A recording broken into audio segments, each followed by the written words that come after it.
ये बात 31 जनवरी 2026 की दोपहर की है दोस्तों। मध्य प्रदेश के इंदौर जिले में श्रीनगर कॉलोनी है और श्रीनगर कॉलोनी के अंदर श्रीदेवी अपार्टमेंट है जो कि एक 6 मंजिला बिल्डिंग है। पुलिस की टीम अपने खोजी कुत्तों को लेकर किसी को ढूंढ रही होती है। पुलिस की टीम कभी ऊपर जा रही होती है टेरेस की तरफ, कभी बेसमेंट की तरफ जा रही होती है, लेकिन जो उनका खोजी कुत्ता होता है थर्ड फ्लोर पे आकर रुक जाता है और एक फ्लैट की तरफ देखकर जोर जोर से भौंकने लगता है। अब जब खोजी कुत्ता बार बार उस फ्लैट की तरफ देखकर जोर जोर से भौंक रहा था, तभी पुलिस वाले सोचते हैं कि क्यों ना इस फ्लैट को खुलवा के देखा जाए, क्या पता इसके अंदर हम जिसे ढूंढ रहे हैं वो मिल जाए। अब पुलिस वाले क्या करते हैं, उस फ्लैट की तरफ जाते हैं और उस फ्लैट को खुलवाते हैं। फ्लैट को खुलवाया जाता है तो पता चलता है उसमें 2 पति पत्नी होते हैं। एक उनकी बूढ़ी माँ होती है जो कि बेड पे लेटी हुई होती है और वो बीमार होती है। अब कुत्ता क्या करता है, पूरे घर में घूमता घूमता उस बूढ़ी माँ के पास चला जाता है। अब जो बूढ़ी दादी माँ है वो बीमार थी और अपने बेड पे आराम कर रही थी, लेकिन कुत्ता उस बेड के पास जाके जोर जोर से भौंकने लगता है। अब जब कुत्ता जोर जोर से भौंकने लगता है तो उसके परिवार के लोगों से कहा जाता है कि इस दादी को इस बेड पे से हटाओ। अब जो दादी के बेटा और बहू थी वो कहते हैं कि दादी बीमार है, इन्हें यहाँ से क्यों हटा रहे हैं। पुलिस वाले कहते हैं कि पहले इनको हटाओ, उसके बाद हम बताएंगे। अब दादी को उस बेड पे से हटाया जाता है और फिर उस बेड के बॉक्स को खोल के देखा जाता है कि उसके अंदर ऐसा क्या है कि कुत्ता बार बार भौंक रहा है। अब जैसे ही उस बेड के बॉक्स को खोला जाता है तो पता चलता है उस बेड के बॉक्स के अंदर एक 13 साल के लड़के की लाश है जो कि कपड़ों में लिबड़ी हुई पड़ी हुई है और उसका मुंह पूरी तरह से खून से लहूलुहान है।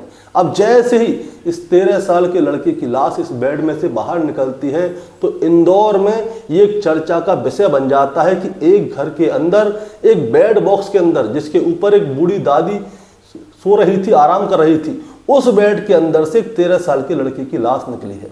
दोस्तों, आखिर क्या वजह रही होगी कि इस परिवार के लोगों ने इस बच्चे को, जिसकी उम्र महज 13 साल है, उसे इस बेड के अंदर मार के दफना दिया था एक तरह से। दोस्तों, आज की कहानी इसी बच्चे के ऊपर है कि आखिर इसके साथ क्या हुआ होगा और इसकी हत्या आखिर किसने की, इस परिवार के लोगों ने की या किसी और ने की, इस बूढ़ी दादी ने की या इसके बेटे बहू ने की थी।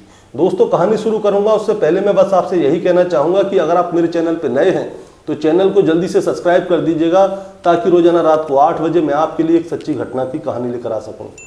नमस्कार दोस्तों, मैं गौरव शर्मा और आप देख रहे हैं गौरव शर्मा सफ़र। दोस्तों, आज की जो सच्ची घटना मैं आपको सुनाने जा रहा हूं, ये सच्ची घटना शुरू होती है मध्य प्रदेश के इंदौर शहर से और इंदौर के अंदर एक थाना लगता है जिसका नाम है MIG थाना और MIG थाना क्षेत्र के अंतर्गत एक इलाका लगता है जिसका नाम है श्रीनगर काकड़ और यहीं का रहने वाला एक 13 साल का बच्चा होता है जिसका नाम अली कादरी है जो कि कक्षा 8 का छात्र है। दरअसल दोस्तों, मैं बात कर रहा हूँ 30 जनवरी 2026 की शाम लगभग 5:30 बजे के आसपास का समय होता है। अली कादरी अपने घर से ट्यूशन पढ़ने के लिए निकलता है, कोचिंग के लिए। अब अली कादरी अपने घर से साइकिल उठाता है, बैग उठाता है और कोचिंग के लिए निकल जाता है। अली कादरी कोचिंग के लिए जाता तो है लेकिन वो वहाँ से वापस नहीं आता। अब समय गुजरने लगता है, 6:30 बज जाते हैं, 7 बज जाते हैं, 7:30 बज जाते हैं, लेकिन अली अभी तक अपने घर पे वापस नहीं आया। और जब अली अपने घर पे वापस नहीं आता तो उसके परिवार वालों को चिंता होती है। वो कोचिंग में फ़ोन करते हैं और जब उसे कोचिंग में फ़ोन किया जाता है तो पता चलता है कि अली तो कोचिंग से निकल गया है लेकिन अभी तक वो घर नहीं पहुंचा है। और जब अली घर नहीं पहुंचता तो उसके माता पिता को होती है चिंता। इसीलिए वो क्या करते हैं, अली के जितने भी दोस्त होते हैं, जहाँ जहाँ वो जा सकता है उन सभी लोगों से बात करते हैं, लेकिन किसी को भी अली के बारे में कोई पता नहीं है क्योंकि अली कोचिंग गया था और कोचिंग से वापस अपने घर के लिए निकल गया, लेकिन अभी तक वो घर नहीं पहुंचा। अब जब अली घर नहीं पहुंचता तो उसके माता पिता बहुत ज़्यादा परेशान हो जाते हैं, अपार्टमेंट में जगह जगह ढूंढते हैं। अब जो उनके अड़ोसी पड़ोसी होते हैं वो भी उनके बेटे को ढूंढने के लिए उनके साथ निकल जाते हैं, लेकिन अली कहीं भी नहीं मिलता। और जब अली कहीं नहीं मिलता तो अली के परिवार वाले तुरंत पुलिस से संपर्क साधते हैं। पुलिस भी मौके पर आती है। अब पुलिस जो है अली को जगह जगह ढूंढ रही होती है लेकिन अली कहीं भी नहीं मिलता। अब जो पुलिस वाले हैं अली के परिवार वालों को आश्वासन देते हैं कि आप ऐसा कीजिए, इंतज़ार कीजिए, आप अपने स्तर पर ढूंढिए, हम अपने स्तर पर ढूंढते हैं और अली आपको जल्दी मिल जाएगा। अब अली के परिवार वाले अली को ढूंढ रहे होते हैं, पुलिस वाले वहाँ से चले जाते हैं। तभी क्या होता है, यहीं पे एक 6 मंजिला अपार्टमेंट है जिसका नाम है श्रीदेवी अपार्टमेंट। श्रीदेवी अपार्टमेंट की एक महिला को ये वाली बात पता चलती है कि उनके पड़ोस का ही एक लड़का जो है गायब हो गया है, जिसकी उम्र 13 साल है, कक्षा 8 का छात्र है। अब जैसे ही उस महिला को ये वाली बात पता चलती है तो उसे कुछ शक होता है। दरअसल दोस्तों होता क्या है, शाम के समय पे जब ये महिला टीवी देख रही थी तो इस महिला को एक आवाज़ आती है बचाओ बचाओ की। इसीलिए ये समझती है कि शायद इसके अड़ोस पड़ोस में कोई टीवी चल रही होगी, लेकिन इसे उस बच्चे की आवाज़ आ रही थी जिसका नाम अली है। अब महिला सोचती है कहीं ऐसा तो नहीं कि ये आवाज़ उसी बच्चे की हो। इस महिला को थोड़ा शक होता है, और जब इस महिला को शक होता है तो ये महिला क्या करती है, तुरंत ही पुलिस को फ़ोन कर देती है और उनको बताती है कि जब मैं टीवी देख रही थी तो मेरी बिल्डिंग में बचाओ बचाओ की ज़ोर ज़ोर से आवाज़ आ रही थी। मैंने सोचा शायद किसी की टीवी चल रही होगी, उसी की आवाज़ आ रही होगी, लेकिन सर मुझे कुछ शक है, ऐसा तो नहीं कि वो बच्चा हमारी बिल्डिंग में कहीं हो। अब पुलिस वाले आते हैं, पूरी बिल्डिंग को छान मारते हैं, लेकिन बच्चा कहीं नहीं मिलता। अब पुलिस वाले फिर से चले जाते हैं। लेकिन इसके अगले दिन क्या होता है दोस्तों, 31 जनवरी 2026 को 31 जनवरी 2026 की सुबह पुलिस दोबारा से वहीं पे आती है, श्रीदेवी अपार्टमेंट में, जो कि 6 मंजिला बिल्डिंग है, और आसपास के जितने भी सीसीटीवी कैमरे होते हैं उन सभी को छान मारते हैं। अली के घर से लेके उसकी कोचिंग तक और कोचिंग से लेके घर तक के जितने भी सीसीटीवी कैमरे थे उन सभी को छान मारा। इसके बाद शाम को 6 बजे का एक सीसीटीवी फुटेज सामने आता है। उसमें दिखता है कि अली अपनी साइकिल से अपने दोस्त के साथ आ रहा है और शाम के समय पे वो श्रीदेवी अपार्टमेंट में जा रहा है। अब श्रीदेवी अपार्टमेंट में वो जाता तो है, लेकिन अली उस अपार्टमेंट से वापस नहीं आता। अब पुलिस को पूरा भरोसा हो जाता है कि अली श्रीदेवी अपार्टमेंट के अंदर ही है, क्योंकि वो उसमें जाता हुआ दिखा है, वापस आता हुआ नहीं दिखा। अब पुलिस की टीम काम पे लग जाती है अली को ढूंढने में, लेकिन अली कहीं नहीं मिलता। इसीलिए खोजी कुत्तों का सहारा लिया जाता है।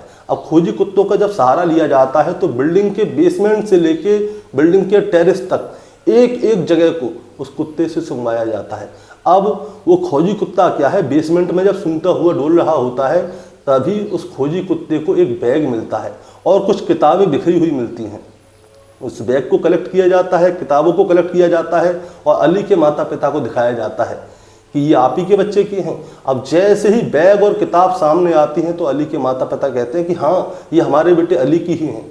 अब बैग और किताब जैसे ही सामने आती हैं तो पुलिस का जो शक यकीन में बदल जाता है कि बच्चा इसी बिल्डिंग में है कहीं ना कहीं।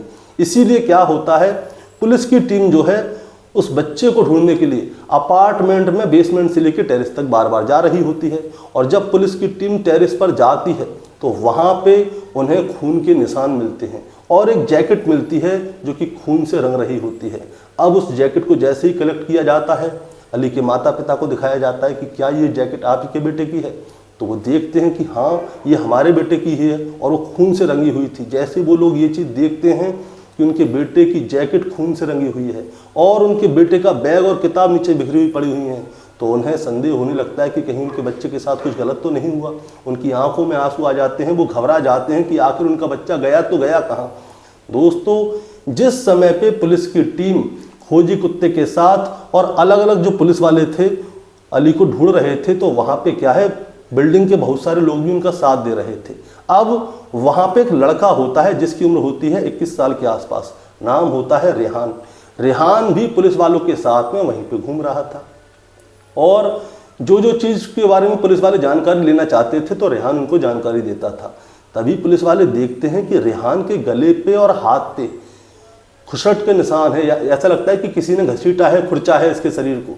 ऐसा लग रहा था कि शायद इसकी किसी के साथ लड़ाई हुई है। अब रेहान से पूछा जाता है कि ये तुम्हारे गले पे और हाथ पे ये निशान कैसे लग रहे हैं। तो रेहान बताता है कि सर, मैं एक फैक्ट्री में काम करता हूँ और उस फैक्ट्री में क्या है, लोहे वोहे की चीज़ होती है, उनसे निशान लगते रहते हैं, जख्म लगते रहते हैं, ऐसी कोई बात नहीं है। अब रेहान ये वाली बात तो बता देता है, लेकिन रेहान के बारे में भी पुलिस वाले जो हैं जानकारी लेने लगते हैं बिल्डिंग के लोगों से। और जब रेहान के बारे में जानकारी ली जा रही होती है तो पता चलता है कि रेहान पिछले 4 महीनों से अपनी उस वर्कशॉप में गया ही नहीं है, वो तो अपने घर पे आराम कर रहा है। अब रेहान के ऊपर जो है पुलिस वालों को शक होने लगता है।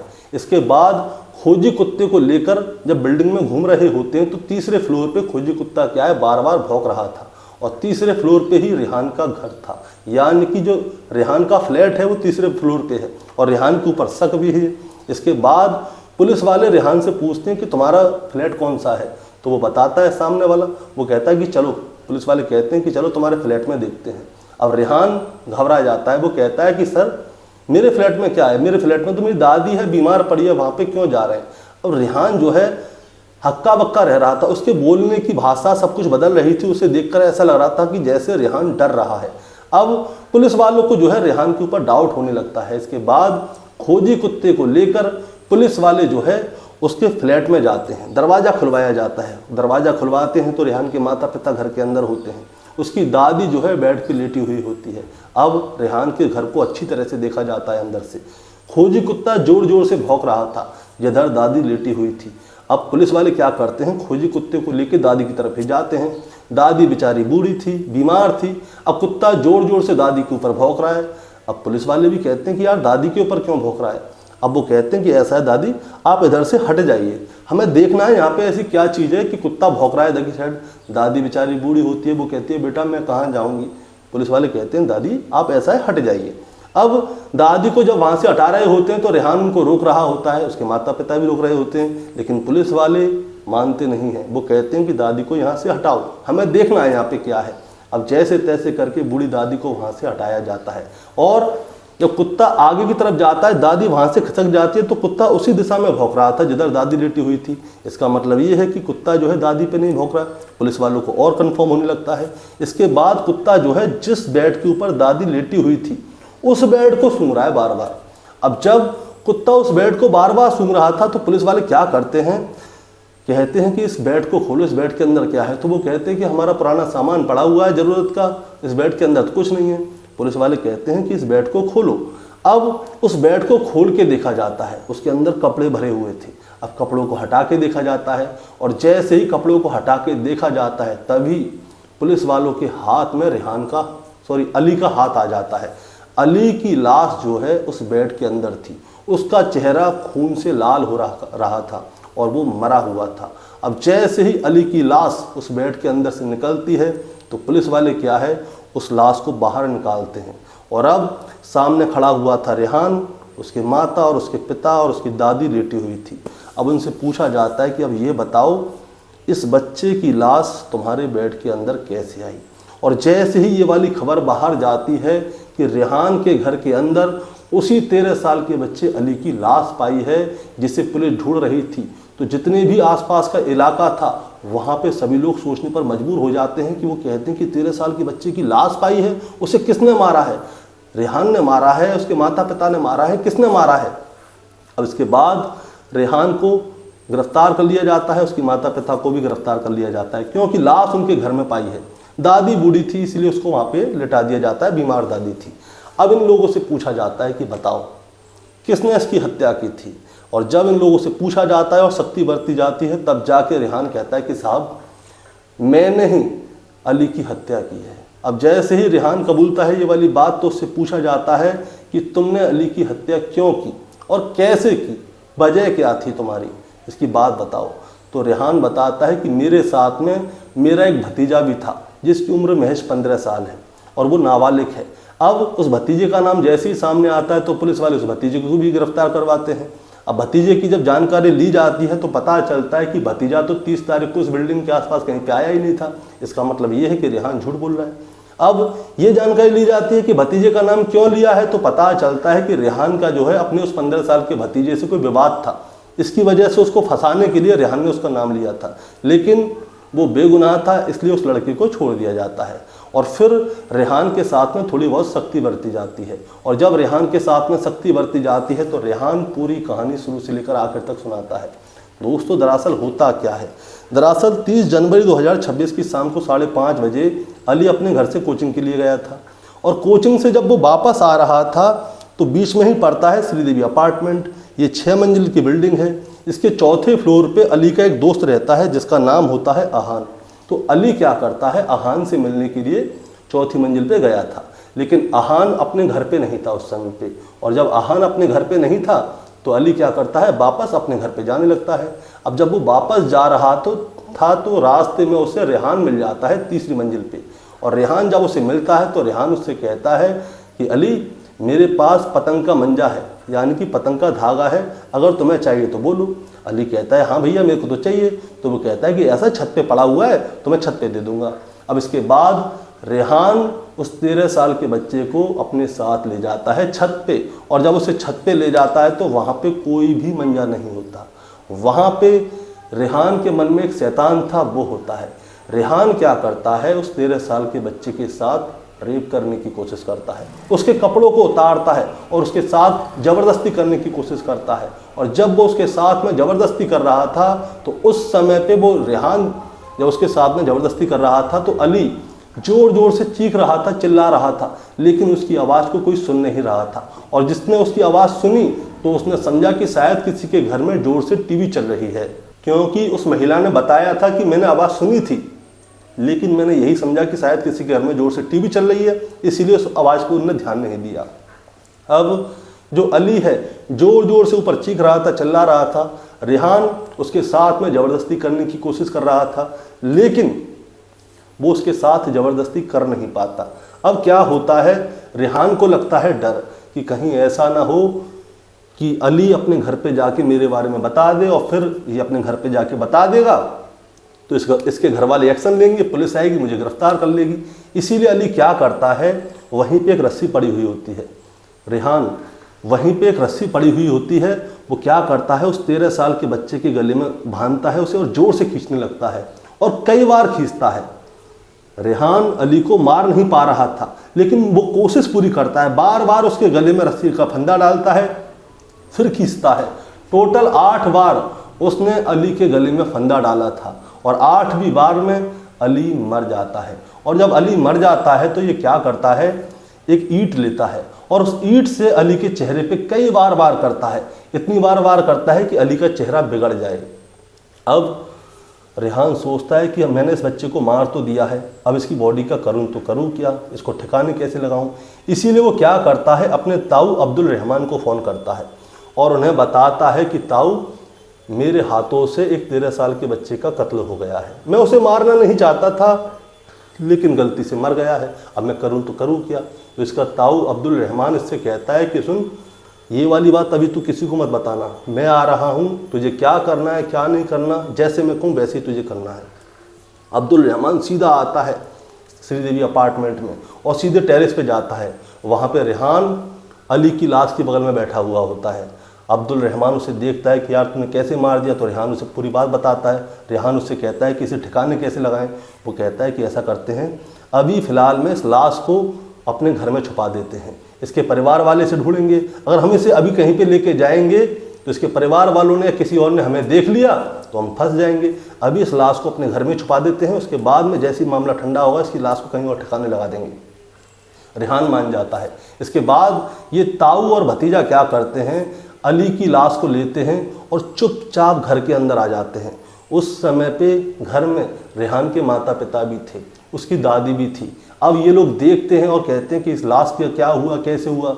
तो जो रेहान है पूरी कहानी अपने माता पिता को भी बताता है। अब ये लोग क्या करते हैं, जिस बेड पर दादी लेटती थी उसी बेड को खोलते हैं, दादी को हटा देते हैं और उसके अंदर उस 13 साल के बच्चे अली की लाश को कपड़ों में लपेट के रख देते हैं और ये मामला ठंडा होने का इंतज़ार करते हैं। क्योंकि जिस समय पे जो इसका ताऊ अब्दुल रहमान आया था उस समय पे नीचे पुलिस घूम रही थी और वो अली को ढूंढ रहे थे, लेकिन उन लोगों को ये नहीं मालूम था कि बगल में जो श्रीदेवी अपार्टमेंट है उसकी छत पे अली की लाश पड़ी हुई है और रेहान और उसका ताऊ उन्हें ऊपर से नीचे देख रहे हैं। इसीलिए इन लोगों ने उस लाश को रात को ठिकाने नहीं लगाया, इसलिए इन लोगों ने घर में जाके लगा दिया। लेकिन इन लोगों को ये वाली बात नहीं पता थी कि पुलिस कल इनके घर पे भी पहुंच जाएगी। अब ये उस लाश को कहीं और ठिकाने लगाते उससे पहले ही 31 जनवरी 2026 को पुलिस इनके अपार्टमेंट में पहुंच जाती है और उस 13 साल के बच्चे अली की लाश को निकाल लेती है, फिर उसे पोस्टमार्टम के लिए भेजती है और फिर रेहान, उसके माता पिता और उसका ताऊ अब्दुल रहमान, इन चारों को गिरफ्तार कर लिया जाता है। दोस्तों, इस कहानी को सुनाने का मतलब आपको परेशान करना या विचलित करना बिल्कुल नहीं है, बस आपको बताना है और जताना है कि आज के समय पे किसी पे भी विश्वास नहीं किया जा सकता। अली के जो घर की दूरी है रेहान के घर की दूरी से सिर्फ 30 मीटर की थी और किसी को भी ये नहीं पता था कि रेहान ने अली को मार दिया होगा।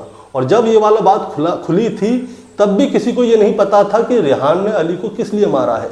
लेकिन जब बाद में ये वाली बात खुलती है कि रेहान उस 13 साल के बच्चे के साथ रेप करना चाहता था और उस बच्चे ने अपने बचाव के चक्कर में अपनी जान दे दी, तब जाके लोगों का इंसानियत पे से भरोसा उतर गया कि एक 21 साल का बच्चा 13 साल के लड़के के साथ में गलत काम करने के लिए इस हद तक उतर सकता है।